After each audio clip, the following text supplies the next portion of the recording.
औज़ुबिल्लाहि मिनश्शैतानिर्रजीम बिस्मिल्लाहिर्रहमानिर्रहीम। अस्सलामु अलैकुम 10th क्लास। आज हम पढ़ेंगे 1.1 का क्वेश्चन नंबर 2। लास्ट लेक्चर में हमने क्वेश्चन नंबर 1 को कंप्लीट किया था। आज हम शुरू करेंगे क्वेश्चन नंबर 2 और क्वेश्चन नंबर 2 में देखते हैं कि क्वेश्चन नंबर 2 में उसने हमसे क्या रिक्वायर्ड किया है। तो देखते हैं क्वेश्चन नंबर 2। उसने हमें क्वेश्चन नंबर 2 में पूछा है solve by factorization. Last lecture में हमने एक क्वेश्चन किया था क्वेश्चन नंबर 1। उसमें हमने सीखा था कि अगर हमारे पास कोई भी क्वाड्रेटिक इक्वेशन हो जो कि स्टैंडर्ड फॉर्म में ना हो तो उसको हम स्टैंडर्ड फॉर्म में कैसे कन्वर्ट करते हैं। तो याद रखिएगा, हमने क्वाड्रेटिक इक्वेशन को सॉल्व करने के मेथड सीखे थे।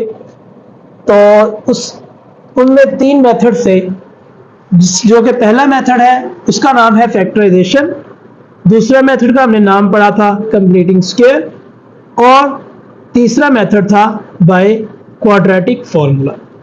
तो आज हम पहला मेथड पढ़ने जा रहे हैं जो कि है फैक्टराइजेशन, और उसने बोला सॉल्व बाय फैक्टराइजेशन, यानी आपके पास क्वाड्रेटिक इक्वेशन है, उसको आपने सॉल्व करना है। किस मेथड से करना है? फैक्टराइजेशन से।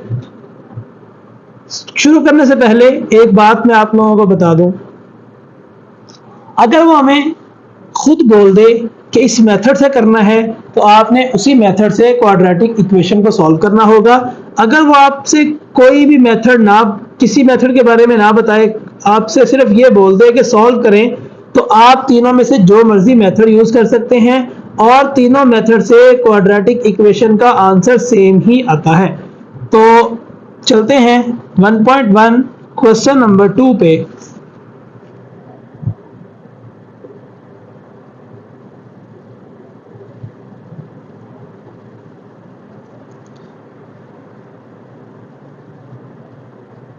लिखा हुआ है solve by factorization. Solve by factorization, factorization क्या है ये आप लोग 9th क्लास में चैप्टर नंबर 5 में पढ़ के आ चुके हैं कि फैक्टराइजेशन क्या है। थोड़ा सा इसके बारे में देख लेते हैं, जिन बच्चों को नहीं आइडिया वो समझ लें। फैक्टराइजेशन क्या है कि हम कोई, अगर हमारे पास कोई भी एक नंबर है, फॉर एग्जाम्पल हमारे पास एक नंबर है 15, तो इस नंबर 15 के हमने फैक्टर्स बनाने हैं। फैक्टर बनाना कहते हैं यानी इसके 2 या 3 कोई भी फैक्टर्स बनाने हैं, यानी इसको मल्टीपल की फॉर्म में लिखना है। फॉर एग्जाम्पल इसका अगर हमारे पास फैक्टर बनता है, 2 नंबर्स हैं 3 और 5 को मल्टीप्लाई करें तो 15 आता है, तो हम इन दोनों को कहेंगे कि ये 15 के क्या हैं? फैक्टर्स। या इसके अलावा अगर हम 1 और 15 को देखें तो इसको भी हम क्या कहेंगे? फैक्टर्स। यानी 2 नंबर्स को मल्टीप्लाई करने के बाद अगर हमारे पास वो नंबर बने तो उन नंबर्स को हम कहते हैं ये हमारे हैं फैक्टर्स। तो उसने कहा सॉल्व बाय फैक्टराइजेशन, यानी फैक्टराइजेशन की मदद से हमने सॉल्व करना है। यानी अगर हमारे पास कोई भी एक क्वेश्चन है तो उसके हमने पहले फैक्टर्स बनाने हैं, फैक्टर्स बनाने के बाद हमने इसको सॉल्व करना है और उसका आंसर निकालना है। तो अगर हम क्वेश्चन पे देखें तो क्वेश्चन के ऊपर उसने हमें बोला कि एक्स स्क्वायर लिखा हुआ है, माइनस एक्स लिखा है और -20 इज इक्वल टू 0। ये हमारे पास है क्वाड्रेटिक इक्वेशन की स्टैंडर्ड फॉर्म। आप लोगों को पता है एक्स स्क्वायर लिखते हैं पहले, फिर एक्स वाली वैल्यू, फिर कांस्टेंट और इक्वल के बाद 0। तो ये हमारी स्टैंडर्ड फॉर्म है। इस स्टैंडर्ड फॉर्म को हम फैक्टराइजेशन की मदद से क्या करेंगे? सॉल्व। यानी इसके अंदर हमारे पास प्लस या माइनस वाली वैल्यूज आ रही होंगी, यहाँ पे दोनों ही माइनस वाली हैं, तो इनको हमने फैक्टराइजेशन की फॉर्म में कन्वर्ट करना है। यानी हमने इनको 2 फैक्टर्स बनाने हैं जो कि मल्टीप्लाई की फॉर्म में आपको नजर आ रहे हों, और फिर हमने इसको क्या कर देना है? सॉल्व करके आंसर निकालना है। तो शुरू करते हैं सवाल को, देखते हैं हम इसको कैसे करते हैं। तो हम यहां पे देखेंगे सॉल्यूशन। तो सॉल्यूशन में यहां पे पहले तो आपको मैं बता दूं कि फैक्टराइजेशन को करते कैसे हैं। यहाँ पे हम लोग जब भी लेंगे तो एक्स स्क्वायर वाली वैल्यू एज इट इज नीचे लिख लेंगे, और जो कांस्टेंट नंबर है, जो एक्स के बगैर वाला नंबर है, उसको भी एज इट इज लिख लेंगे, और जो दरमियान में नंबर है उसकी जगह हम खाली छोड़ेंगे। ये क्यों खाली छोड़ी है, इसके लिए यहाँ पे थोड़ी सी वर्किंग करते हैं।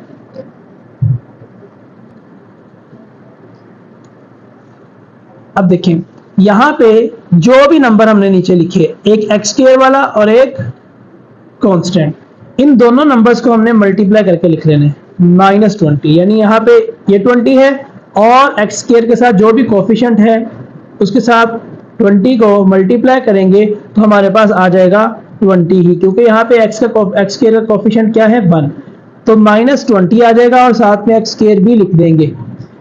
अब ये हमारे पास नंबर है, इसके हमने दो ऐसे नंबर्स, दो ऐसे फैक्टर लिखने हैं जिनको मल्टीप्लाई करें तो यही नंबर बने, इसको प्लस या माइनस करें तो ये हमारे पास जो नंबर है यहाँ पे ये बनना चाहिए, यानी मल्टीप्लाई करने से ये नंबर बने और प्लस या माइनस करने से ये नंबर बने। तो इसके पहले नंबर्स लिखते हैं, फिर हम थोड़ा सा समझते हैं इसको डिटेल में। अच्छा, एक तो हमारे पास इसका फैक्टर होगा 1 और 20। इसके बाद अगर हम देखें तो ये 2 और 10 भी इसका फैक्टर है। अगर हम देखें तो ये 3 पे नहीं जाता, 4 और 5 भी इसी का फैक्टर है और दोबारा रिपीट होंगे 5 4 जा, तो ये हमारे पास टोटल 3 फैक्टर्स हैं। ये मैंने आपको तीनों लिख के दिखा दिए। अब हम इसको देखते हैं कि इसको हम यहाँ पे कैसे लेके जाएंगे, किस फैक्टर को उठाएंगे कि यहाँ पे हम पुट कर दें। तो जैसे जैसे आप इसको सॉल्व करना सीख लेंगे तो फिर आपको आइडिया हो जाएगा कि हमारा कौन सा फैक्टर हमने यहाँ पे उठाना है और सारे लिखने की जरूरत नहीं होती। अगर हम देखें 1 और 20 को मल्टीप्लाई करें तो 20 आता है, मगर 20 में से अगर हम 1 माइनस कर दें या 20 में +1 कर दें तो यहाँ पे 1 नहीं बनता, क्योंकि x के साथ कोएफिशिएंट क्या है 1, तो वो 1 नहीं बन रहा, तो ये वाला फैक्टर हम नहीं ले सकते। इसके बाद हम देखते हैं 2 10 20 तो बनता है, मगर 2 अगर 10 में से 2 माइनस करें या 10 में 2 प्लस करें तो 1 नहीं बनता, तो ये वाला फैक्टर भी हम नहीं ले सकते। 4 5 20 होता है और 5 में से अगर 4 माइनस करें तो 1 बनता है, तो ये वाला फैक्टर हम ले सकते हैं। याद रखिएगा, जब हमारे फैक्टर्स बन जाते हैं तो फिर हम इनको साथ में x लिखते हैं, क्योंकि हमें x स्क्वायर बनाना है। x तो हम बाद में इसलिए लिखते हैं ताकि हमें पता चल जाए कि हमने कौन से फैक्टर लेने हैं नंबर्स की फॉर्म में, और x दोनों के साथ आएगा तो क्या बनेगा x स्क्वायर। अब हमारा एक फैक्टर बन गया 4x, एक फैक्टर बन गया 5x। 4x और 5x दो फैक्टर्स हैं और इन दोनों को अगर हम मल्टीप्लाई करें तो 20 आता है और इनको अगर प्लस माइनस करें तो 1 आता है। मगर यहाँ पे एक मसला आ गया कि यहाँ पे तो माइनस पड़ा हुआ है। तो आप ये जानते हैं कि अगर हमारे पास माइनस आ रहा है मल्टीप्लाई की फॉर्म में, यानी दोनों को मल्टीप्लाई करके माइनस आना चाहिए, तो माइनस कब आता है यहाँ पे थोड़ा सा समझते हैं, उसके बाद यहाँ पे वापस आते हैं। अगर हम देखें तो हमने ये सीखा हुआ है कि माइनस मल्टीप्लाई बाय माइनस कितना होता है प्लस। अगर हम माइनस मल्टीप्लाई बाय प्लस करें तो हमारे पास आता है माइनस, अगर हम प्लस मल्टीप्लाई बाय माइनस करें तो हमारे पास आता है माइनस, और अगर हम दोनों ही प्लस कर दें तो हमारे पास आता है प्लस। अब इसको थोड़ा सा समझ लें, याद रखें दो सेम साइन हो और वो दोनों आपस में मल्टीप्लाई हो रहे हो तो उनका आंसर पॉजिटिव होता है। यानी अगर हमारे पास दोनों ही नेगेटिव है तब भी पॉजिटिव आएगा, दोनों ही पॉजिटिव है तब भी पॉजिटिव आएगा। और अगर हम यहाँ पे देखें इसके बारे में तो दो डिफरेंट साइन जब भी मल्टीप्लाई होंगे तो आंसर नेगेटिव में आएगा, दो डिफरेंट साइन जब भी मल्टीप्लाई होंगे नेगेटिव आएगा। तो ये आप लोगों को याद रखना है, ये आगे भी काफी जगहों पे यूज होगा। अब आते हैं वापस 4x और 5x। अब हमें आंसर चाहिए नेगेटिव में, तो नेगेटिव आंसर जो है वो कब आएगा? अभी हमने पढ़ा कि दोनों में से किसी एक नंबर के साथ कौन सा साइन लगना जरूरी है? नेगेटिव का, तब ही हमारा आंसर नेगेटिव में आ सकेगा। अब नेगेटिव किस नंबर के साथ लगाना है वो हमें यहां से देखना पड़ेगा। अगर तो यहाँ पे आंसर में पॉजिटिव है तो बड़ी वैल्यू के साथ पॉजिटिव लगाएंगे, अगर नेगेटिव है तो बड़ी वैल्यू के साथ नेगेटिव लगाएंगे। तो यहाँ पे नेगेटिव लगेगा और यहाँ पे पॉजिटिव लगेगा। ये नेगेटिव आ गया और यहाँ पे पॉजिटिव आ गया, और इन दोनों नंबर्स को, इन दोनों फैक्टर्स को हम उठा के यहाँ पे लिखते हैं तो 4x माइनस 5x। तो ये हमारे बन गए फैक्टर्स।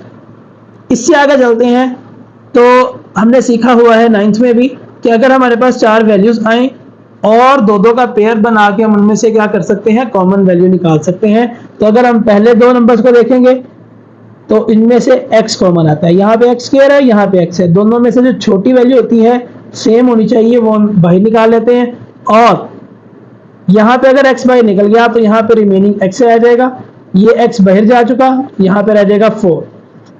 अब यहाँ पे अगर हम इन दोनों वैल्यूज में देखें तो पहले तो इन दोनों में माइनस है, वो कॉमन आएगा। याद रखिएगा जो भी यहाँ पे साइन होगा वो हम कॉमन निकाला करेंगे, ये माइनस आ जाएगा। इसके बाद यहाँ पे इन दोनों में 5 कॉमन है, क्योंकि 20 जो होता है वो 4 मल्टीप्लाई बाय 5 होता है और ये 5 है, तो 5 हमने कॉमन निकाला। अब यहाँ से -5 निकल गया तो x रह गया, माइनस यहाँ से निकलेगा तो यहाँ पे रह जाएगा प्लस। जब यहाँ से माइनस हमने निकाल लिया तो यहाँ पे क्या रह जाएगा प्लस। 20 में से 5 निकाल लिया तो कितना रह जाएगा 4।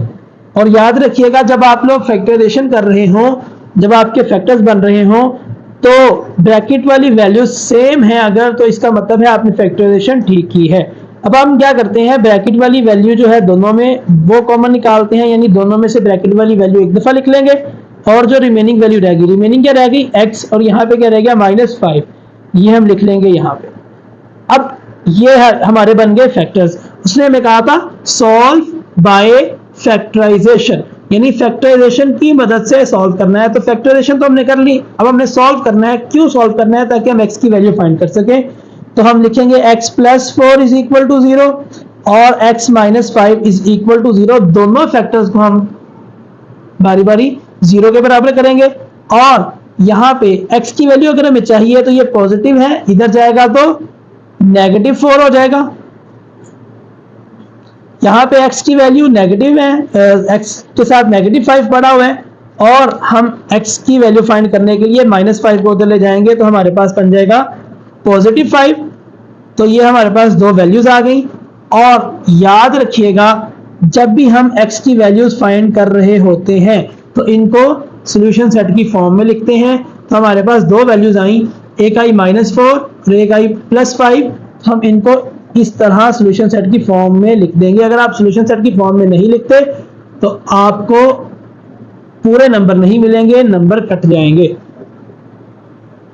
तो ये था हमारा क्वेश्चन नंबर 2 का पार्ट नंबर 1, जो कि हमने किस तरह किया, बाय फैक्टराइजेशन।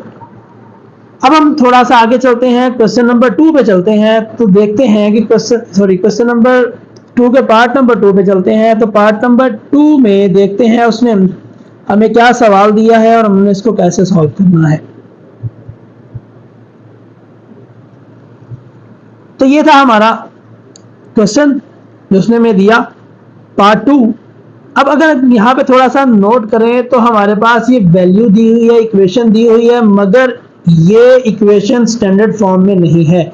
स्टैंडर्ड फॉर्म क्या थी? स्टैंडर्ड फॉर्म थी ax², यहाँ पे देखते हैं ax² + bx + c = 0। ये थी हमारी स्टैंडर्ड फॉर्म, यानी x² वाली पहले, फिर x वाली, फिर कांस्टेंट और फिर इक्वल के बाद 0। तो यहाँ पे इसको अगर थोड़ा सा हम सिंप्लीफाई कर लें तो y × y, तो ये आ जाएगा हमारे पास y का स्क्वायर, y × -5 तो -5y। अब यहाँ पे हमारे पास ये वैल्यू आ गई। अब हमने इसको एक तरफ लेके जाना है। मैंने बताया था कि बड़ी वैल्यू को नहीं उठाते, तो ये इधर ही रहेगी। ये y² पॉजिटिव, इधर आएगा तो नेगेटिव। ये 5y पॉजिटिव, इधर आएगा तो नेगेटिव, इधर आएगा तो पॉजिटिव, इक्वल टू यहाँ पे क्या रह जाएगा 0, क्योंकि ये दोनों वैल्यूज उठा के हमने इक्वल के दूसरी साइड पे लिख दी। 3y² - y², तो हमारे पास आता है 3 - 1, तो 2y² + 5y = 0। अब कुछ बच्चे यहाँ पे परेशान हो जाते हैं कि हमने तो फैक्टराइजेशन में सीखा था कि 3 वैल्यूज हैं, तो 3 वैल्यूज की हमने फैक्टराइजेशन की थी, यहाँ पे तो वैल्यूज 2 रह गई। आगे बच्चों को समझ नहीं आती कैसे सॉल्व करें। तो याद रखिएगा अगर दो वैल्यूज रह जाएं तो आगे फिर इसकी फैक्टराइजेशन कैसे करेंगे, इनमें से हम कॉमन लेंगे। देखें 2y² प्लस 5y, इनमें से सिर्फ y कॉमन आता है दोनों में से, तो यहां रह जाएगा 2y, क्योंकि y चला गया तो 2y, यहां से y निकल गया तो यहां पे क्या रह जाएगा 5 इज इक्वल टू 0। अब हम वही काम करेंगे, एक दफा y इज इक्वल टू 0 लिखेंगे और एक दफा 2y plus 5 is equal to 0 लिखेंगे। तो ये तो हमारे पास y इज इक्वल टू 0 एक आंसर तो ये आ गया। तो 2y प्लस 5 इसको अगर हम लिखें तो ये 2y इधर ही रहेगा, ये प्लस 5 है इधर जाएगा तो माइनस का 5 आ जाएगा। और अगर हमें y की वैल्यू चाहिए तो ये माइनस का 5 इधर है, ये 2 इधर मल्टीप्लाई हो रहा है, ये इधर आके 2 डिवाइड हो जाएगा। तो ये हमारे पास आ जाएगा -5/2। तो इसको हम सॉल्यूशन सेट की फॉर्म में लिखेंगे। तो कैसे लिखते हैं, s.s इज इक्वल टू 0 और ये लिखेंगे -5/2। तो ये था हमारा पार्ट नंबर 2।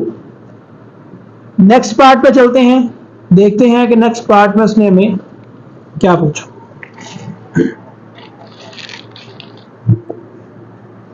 तो next part number 3। Part number 3 में उसने सवाल दिया 4 - 32x is equal to 17x²। अब हमने इसको करना है सॉल्व। आप लोगों को पता चल गया होगा कि हम इसके साथ क्या करने वाले हैं। जी बिल्कुल, आपके माइंड में जो आया कि हमने इसको स्टैंडर्ड फॉर्म में बनाना है। जी बिल्कुल, स्टैंडर्ड फॉर्म बनाते हैं। तो अगर हम देखें तो x² इधर पड़ा हुआ है और मैंने कहा था x² को पॉजिटिव रखना होता है, तो हम x² को इधर ही रहने देते हैं। और ये माइनस का 32x ये इधर आ जाएगा तो प्लस का 32x हो जाएगा, और ये प्लस का 4 इधर जाएगा तो माइनस का हो जाएगा, और यहाँ पे कोई वैल्यू नहीं रही तो यहाँ पे क्या आ जाएगा 0। अब हम इसको थोड़ा सा तरतीब से लिख सकते हैं, जैसे हम लिखते हैं तो ये हमारी क्या हो जाएगी तरतीब। अब हम इसको करते हैं फैक्टराइज, और फैक्टराइजेशन आपको पता है कैसे करते हैं, अभी हमने पिछले क्वेश्चन में समझा। यहाँ पे आएगा 17x² और यहाँ पे माइनस का 4 इज इक्वल टू 0। मैंने कहा कि हमने x² वाली वैल्यू और कांस्टेंट वैल्यू वैसे ही नीचे उतार लेनी है, और नीचे उतारने के बाद हमने इसको मल्टीप्लाई करके लिख लेना है। 17x² इसको लेंगे, मल्टीप्लाई करवाएंगे -4 से, तो हमारे पास जो वैल्यू आएगी वो हम यहां लिख देंगे।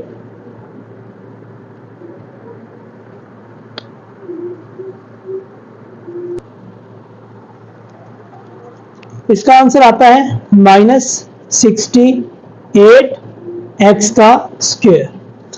अब हमें यहाँ पे दो फैक्टर्स ऐसे चाहिए, दो नंबर्स ऐसे चाहिए जिनको हम मल्टीप्लाई करें तो 68 बने, प्लस या माइनस करें तो 32 बने। अब हम पहले इनको मल्टीप्लाई करके देखते हैं। तो 2 को अगर हम मल्टीप्लाई करें 34 से तो हमारे पास आता है 68।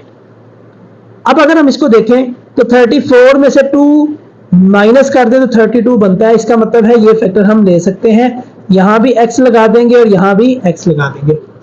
अब हमने पहले सीखा कि यहां पे साइन नेगेटिव है, यानी दोनों को मल्टीप्लाई करने से नेगेटिव आना चाहिए। तो साइन नेगेटिव मैंने बताया कि कब आएगा, जब दोनों में से किसी एक नंबर के साथ कौन सा साइन होगा, नेगेटिव का। तो दोनों में से किसी एक नंबर के साथ नेगेटिव तो लगाएंगे, किसके साथ लगाएंगे वो हमें ये बताएगा।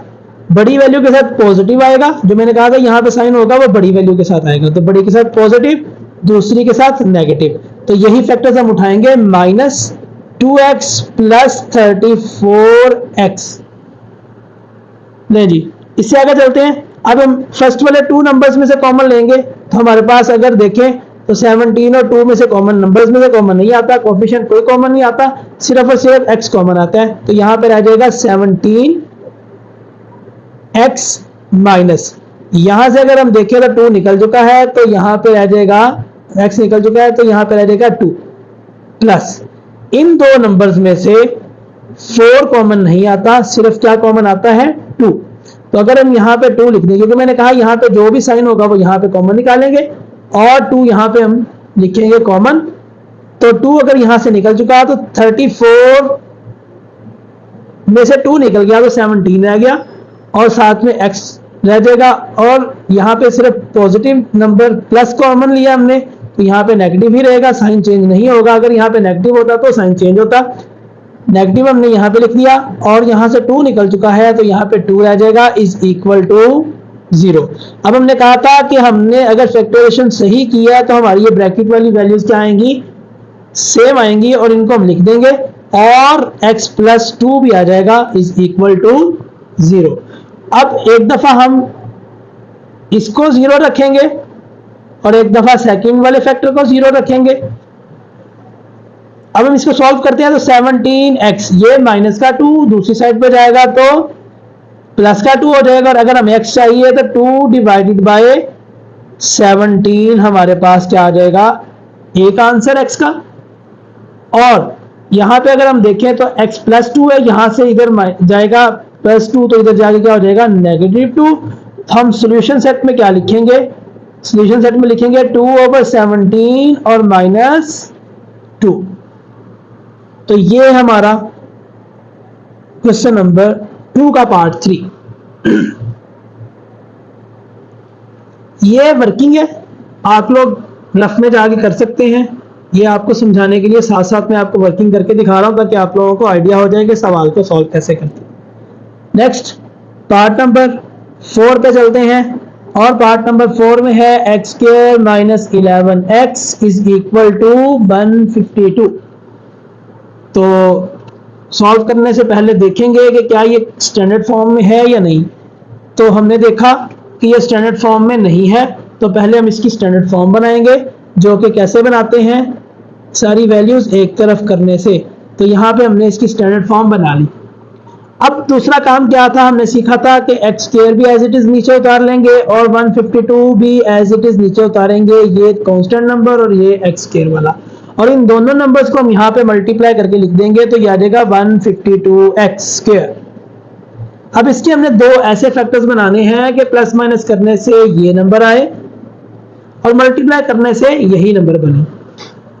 तो अगर हम इसको लेके चलें तो हमारे पास अगर इसका पहला फैक्टर देखें तो वो हमारे पास आएगा 76 2 के साथ, 2 इंटू 76। क्या 76 में से 2 प्लस या माइनस करने से 11 आता है? तो इसका आंसर है नहीं, तो ये फैक्टर हमारा नहीं हो सकता। फिर हम देखेंगे 152 को 3 के साथ, तो 3 के साथ 152 को का कोई फैक्टर नहीं बनता। फिर हम देखेंगे 4 के साथ, तो हम देखेंगे कि 4 के साथ हमारे पास बनता है 38। अभी भी हमारे पास 4 और 38 को मल्टीप्लाई करने से 152 आ रहा है मगर 11 नहीं आ रहा। अब हम देखेंगे 5 पे अगर ये डिवाइड होता है कि नहीं, तो 5 पे ये डिवाइड नहीं होता। फिर हम 6 पे देखेंगे, फिर 7 पे देखेंगे, जिस नंबर पे ये डिवाइड होगा हम उस नंबर को लेंगे। अगर हम देखें तो 8 और 19 इससे ये फैक्टर बनता है। क्या 19 में से 8 माइनस करें तो 11 बनता है? जी बनता है, तो ये फैक्टर हमारा हो सकता है। अभी इसको हम चेक कर लेते हैं। दोनों के साथ मैंने x लगा दिया और मैंने कहा था यहाँ पे देखिए नेगेटिव आ रहा है ना, तो नेगेटिव का मतलब है इन दोनों में से किसी एक के साथ साइन कौन सा लगेगा, नेगेटिव का। और यहाँ पे देखिए, यहाँ पे जो साइन होगा वो बड़ी के साथ और जो साइन है यहाँ पे पॉजिटिव, क्योंकि मल्टीप्लाई करने से क्या आना चाहिए, -152x के। तो ये दोनों फैक्टर्स पकड़ेंगे, एक आएगा प्लस 8x माइनस का 19x यानी 19x। अब ये हमारा काम हो गया। अब इन दोनों में से हमने अगर कॉमन लेना है तो x कॉमन आएगा, तो यहां रह जाएगा x प्लस 8। यहां पे माइनस कॉमन आएगा, 19 कॉमन आ जाएगा, तो यहां पे रह जाएगा x प्लस 19 और 8 दोनों को मल्टीप्लाई किया था तो 152 आया था, तो 19 निकल चुका, तो यहां पे क्या रह जाएगा 8। हमने सीखा है कि ब्रैकेट वाली वैल्यू हमारी सेम आनी चाहिए अगर हमारी फैक्टराइजेशन ठीक है। तो देखते हैं यहाँ पे x plus 8 is equal to 0, x minus 19 is equal to 0, और यहाँ पे x की वैल्यू अगर हम फाइंड करें तो ये आ जाएगी -8, और अगर हम यहाँ पे x की वैल्यू फाइंड करें तो ये नेगेटिव उधर जाके पॉजिटिव हो जाएगा, तो हमारे पास आ जाएगी वैल्यू 19। तो सॉल्यूशन सेट में हमारे पास क्या आ जाएगा, -8 and 90।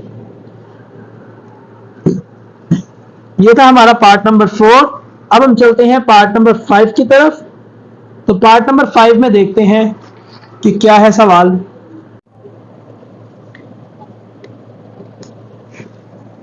Part number 5, x plus 1 divided by x over x plus 1 is equal to 25/12। इसको हम सॉल्व करते हैं। हमने इस तरह का कल भी एक क्वेश्चन देखा जिसमें हमने कहा था कि इसको क्या करना है, हमने फैक्टर इससे हमने स्टैंडर्ड फॉर्म बनानी है। तो पहले हम इसकी स्टैंडर्ड फॉर्म बनाएंगे, और स्टैंडर्ड फॉर्म बनाने के बाद हम इसको क्या करेंगे, सॉल्व करेंगे। तो आप लोगों को पता है कि इसका एलसीएम लेंगे, एलसीएम में ये दोनों वैल्यूज मल्टीप्लाई होकर आ जाएंगी, और x से कैंसिल होगा तो यहाँ पे आ जाएगा x plus 1 का होल स्क्वायर।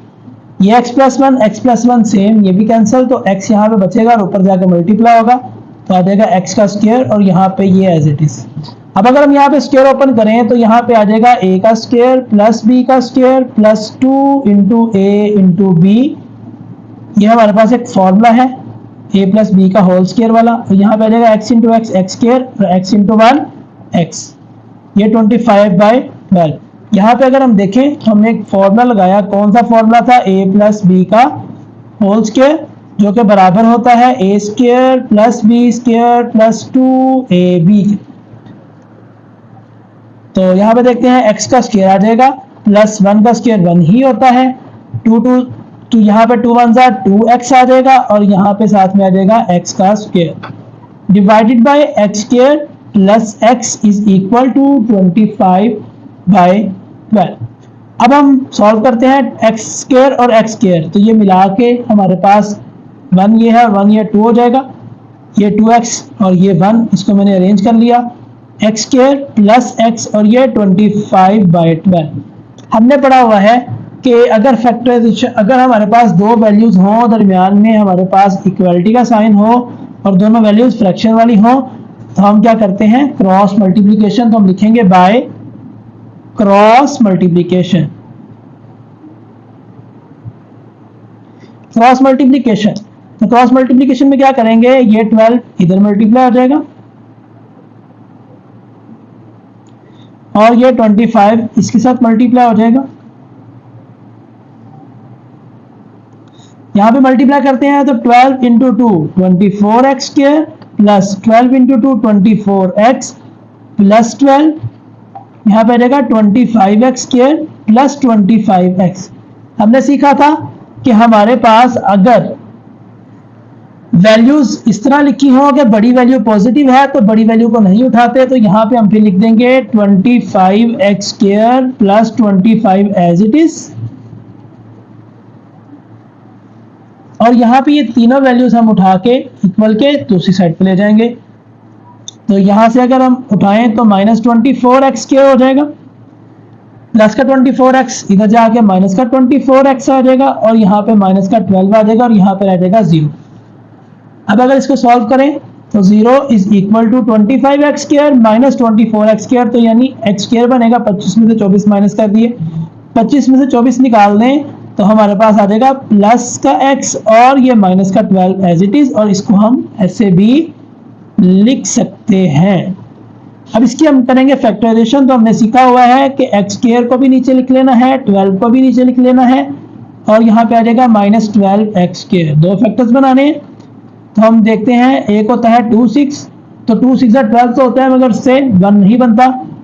तो इसके बाद हमारे पास होता है 3 4 12, तो यहाँ से 1 भी बनेगा 12 भी बनेगा। तो हम किसी एक नंबर के साथ हमें नेगेटिव चाहिए, तो नेगेटिव किसके साथ लगाना है वो देखते हैं। यहाँ से ये साइन बताएगा कि नेगेटिव किसके साथ लगेगा। तो यहाँ पे ये साइन जिसके साथ भी है, यहाँ पे ये साइन पॉजिटिव है, पॉजिटिव हमने सीखा था कि जो यहाँ पे साइन होगा वो बड़ी वैल्यू के साथ लगा करेगा, और ये छोटी वैल्यू के साथ, और यहाँ भी x आ जाएगा और यहाँ भी x। तो ये दो फैक्टर उठाएंगे, -3x प्लस 4x, इन दोनों में से कॉमन निकालेंगे तो x कॉमन आएगा, तो रिमेनिंग वैल्यू रह जाएगी x माइनस 3। इन दोनों में से कॉमन निकालेंगे प्लस आ जाएगा, इन दोनों में से 4 कॉमन आएगा तो x माइनस 3, और हमने सीखा था कि सेम वैल्यूज आना जरूरी है ब्रैकेट वाली, तो ये हमने लिख दिया।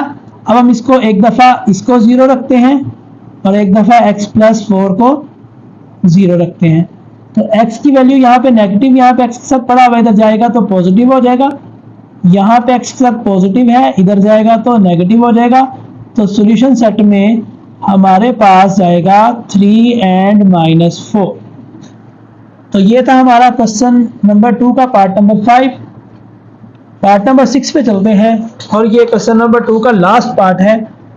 देखते हैं कैसे सॉल्व करना है इस पार्ट को। पार्ट नंबर 6 है 2 divided by x minus 9 is equal to 1 over x minus 3 minus 1 over x minus 4। देखते हैं इसको कैसे सॉल्व करते हैं। तो वही सेम पैटर्न, पहले हम इसको स्टैंडर्ड फॉर्म में लेके जाएंगे। तो यहाँ पे हमारे पास ये दो वैल्यूज हैं, इनके दरमियान में हमने क्या लेना है, एलसीएम। तो ये वैल्यू आ गई। अब हमने सीखा है कि x माइनस 3 से कैंसिल होगी, रिमेनिंग वैल्यू ऊपर जाएगी तो 1 से मल्टीप्लाई होके वही आ जाएगी। अब x माइनस 4 से कैंसिल होगा तो ऊपर आ जाएगा x माइनस 3। यहाँ पे हमने लिख दिया x माइनस 3। यहाँ पे ब्रैकेट, चलो यहाँ पे लगा देते हैं। यहाँ पे ब्रैकेट लगाना इसलिए जरूरी है क्योंकि अंदर यहाँ पे बाहर नेगेटिव साइन है और ये नेगेटिव साइन साइंस को चेंज करता है। यहाँ पे आ जाएगा x माइनस 4, ये माइनस x आ जाएगा और माइनस माइनस प्लस आ जाएगा और 3 आ जाएगा। डिवाइडेड बाय इन दोनों को अगर हम मल्टीप्लाई करते हैं तो यहाँ पे हमारे पास आ जाएगा x इंटू एक्स का square, x into -4 -3 into x तो माइनस का 3x, -3 -4 माइनस माइनस प्लस 4 3 12। ये एज इट इज आ जाएगा, ये पॉजिटिव x ये नेगेटिव x कैंसल, -4 प्लस 3 तो माइनस का 1 रह जाएगा, x के -4 -3 तो माइनस का 7। आपको पता है कि अगर दोनों साइन नेगेटिव के हो और प्लस माइनस कर रहे हो तो साइन नेगेटिव ही लगता है और दोनों को हम इकट्ठा करके लिख देते हैं। यहाँ पे आ जाएगा +12। अब हमने सीखा हुआ है कि जब भी वैल्यूज आती हैं तो हम उनके दरमियान में इक्वल साइन देखते ही क्रॉस मल्टीप्लाई कर देते हैं बाय क्रॉस मल्टीप्लिकेशन। तो क्रॉस मल्टीप्लाई में हम क्या करेंगे, ये 2 इधर मल्टीप्लाई हो जाएगा और ये x माइनस 9 -1 से मल्टीप्लाई हो जाएगा। तो यहां पे आ जाएगा 2x स्क्वायर माइनस 7 2 14x और प्लस 2 12 24 और यह आ जाएगा -x माइनस माइनस प्लस 9 1 9। तो हम यहाँ पे 2x के लिखेंगे, -14x लिखेंगे, प्लस 24 लिखेंगे और ये दोनों वैल्यूज उठाएंगे, इधर आके प्लस की हो जाएगी और ये 9 पॉजिटिव इधर आके नेगेटिव हो जाएगा।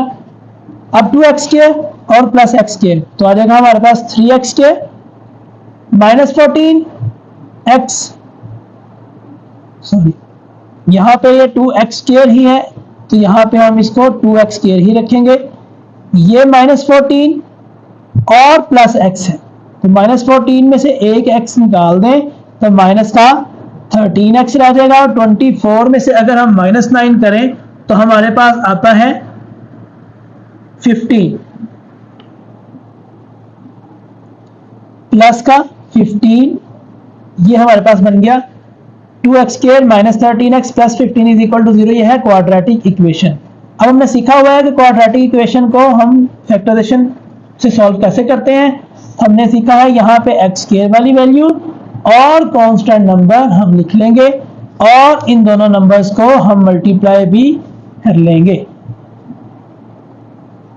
तो अगर हम इसको मल्टीप्लाई करें तो 15 मल्टीप्लाई बाय 2 आता है 30x²। अब हम इसके दो फैक्टर्स ऐसे बनाएंगे कि अगर दोनों को मल्टीप्लाई करें तो 30 आए, प्लस या माइनस करें तो 13 आए। तो आप लोगों को आइडिया हो गया होगा। एक चल लिख लेते हैं, 2 15 जा 30 होता है, मगर 15 यहाँ पे देखें 2 15 जा 30 और 15 में से 2 माइनस करें तो 13 भी बनता है। अब हमने सीखा हुआ है कि साइन लगाने हैं, तो यहाँ पे तो पॉजिटिव है, या दोनों नेगेटिव होंगे या दोनों ही पॉजिटिव होंगे। चलिए इसको देखते हैं, ये सवाल थोड़ा सा यहाँ पे ये चीज समझने वाली है कि -2 और -15, -2 और -15 अगर हम कर दें तो माइनस का 17 बन जाता है, जबकि हमें माइनस का 13 चाहिए। अगर हम दोनों के साथ पॉजिटिव लगा दें तो हमारे पास 30 तो पॉजिटिव का बनता है, यहां पे 17 नहीं आ रहा, यानी ये वाले फिर फैक्टर हम नहीं ले सकते। दूसरा फैक्टर कौन सा होगा? दूसरा इसका फैक्टर हो सकता है 3 मल्टीप्लाई बाय 10, तो 3 10 जा 30। तो हमें यहां पे 30 पॉजिटिव चाहिए, या तो दोनों नेगेटिव या दोनों पॉजिटिव। तो यहां पे अगर देखें तो ये नेगेटिव है, इसका मतलब दोनों ही नेगेटिव लगेंगे। तो -3x और माइनस का 10x, तो माइनस माइनस प्लस 30 बनता है, और -3 और -10 -13 बनता है। तो हम यहाँ पे लिख देंगे -3x और माइनस का 10x। इन दोनों में से अगर हम कॉमन निकालें तो सिर्फ x कॉमन आता है, यहां से रह जाएगा 2x और यहाँ पे रह जाएगा -3। यहाँ पे माइनस मैंने बताया जो यहाँ साइन होगा वो यहाँ पे कॉमन निकाल लेंगे। 10 और 15 में 5 कॉमन आता है, यहाँ पे 2 5 10 होता है, 3 5 15 होता है, तो 5 हम कॉमन निकालेंगे। यहाँ पे माइनस निकल चुका, 5 भी निकल चुका, तो यहाँ पे आ जाएगा 2x। यहाँ से माइनस निकल चुका है तो यहाँ पे माइनस रह जाएगा। मैंने बोला था माइनस साइन बाहर हो तो साइन चेंज करता है। और यहाँ पे 5 निकाल लिया तो यहाँ पे क्या आ जाएगा 5 3 15। हमने कहा था कि ब्रैकेट वाली वैल्यू सेम आनी चाहिए, तो यह आ जाएगा 2x - 3 इज इक्वल टू 0 और x - 5 इज इक्वल टू 0। तो आ जाएगा 2x is equal two plus का 3, और x की वैल्यू अगर हमें चाहिए तो 2 इधर मल्टीप्लाई और इधर जाके डिवाइड हो जाएगा, तो ये बन जाएगा 3/2। और x इज इक्वल टू यहाँ पे माइनस का है, यहाँ पे जाके 5 प्लस का हो जाएगा। तो सॉल्यूशन सेट में क्या लिखेंगे 3/2 और 5। तो ये था हमारा क्वेश्चन नंबर 2 और इसके 6 पार्ट आज हमने किए। इंशाल्लाह कल हम नया मेथड सीखेंगे क्वेश्चन नंबर 3 में, जो कि है कंप्लीटिंग स्क्वायर। तो अभी तक के लिए इतना ही, कल इंशाल्लाह मिलते हैं नए लेक्चर में क्वेश्चन नंबर 3 के साथ। तब तक के लिए अल्लाह हाफिज।